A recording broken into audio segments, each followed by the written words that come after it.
जहाँ तक भारत की सुरक्षा का सवाल है, ये सावधानी तीनों टियर पर बरतनी होगी। सुरक्षा के 3 टियर हैं। एक तो अक्रॉस द बॉर्डर, जैसे अभी जो आतंकवादी लॉन्च पैड्स थे उनको हिट किया है, तो across the border, on the border, border पर इन्फिल्ट्रेशन होता है तो ऑन द बॉर्डर, और इंटरनल सिक्योरिटी जो कि हिंटरलैंड में है। ये तीनों जगह सावधानी बरतने की जरूरत है। इसके साथ ही साथ आपको एयर और सी, मैरीटाइम और एयर स्पेस में यहाँ भी सिक्योरिटी, यहाँ पर भी आपको विजिलेंस रखना है, क्योंकि आपको याद है 26/11 का जो हमला था वो समुद्र के जरिए हुआ था। और जो ड्रोन्स आजकल आपको दिखाई पड़ रहे हैं पाकिस्तान से, वहां पर इश्तिहार आ रहे हैं, ये भी एयर की सिक्योरिटी है।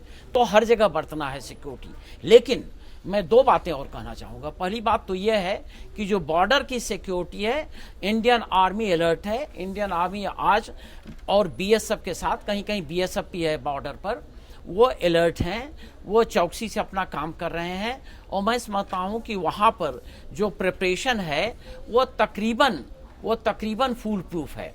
लेकिन बॉर्डर इतना बड़ा है और इसमें तमाम तरीके की और ब्रोकन ग्राउंड है, तमाम लूप होल्स हैं, तो हो सकता है कि कहीं न कहीं 1% की कहीं गुंजाइश है, तो उस पर होना चाहिए। और सबसे बड़ी प्रॉब्लम है इंटरनल सिक्योरिटी की। आज आपके बुलेटिन में मैंने ये सुना कि यहाँ पर अक्षरधाम पर हमला हो सकता है, पार्लियामेंट पर हमला हो सकता है। तो यहाँ पर जो रिस्पॉन्सिबिलिटी लेनी है, यह एक नायाब तरीके से लेनी है। फॉर एग्जाम्पल, अरविंद केजरीवाल ने और सब तो प्रश्न उठा दिए, लेकिन यह नहीं कहा कि मेरे दिल्ली में 67 एमएलए हैं, हर एमएलए अपने एरिया में एक विजिलेंस टीम खड़ी करेगा, हर एरिया में वो चौकसी बरतेगा, हर तरफ से वो इंफॉर्मेशन कलेक्ट करने की कोशिश करेगा।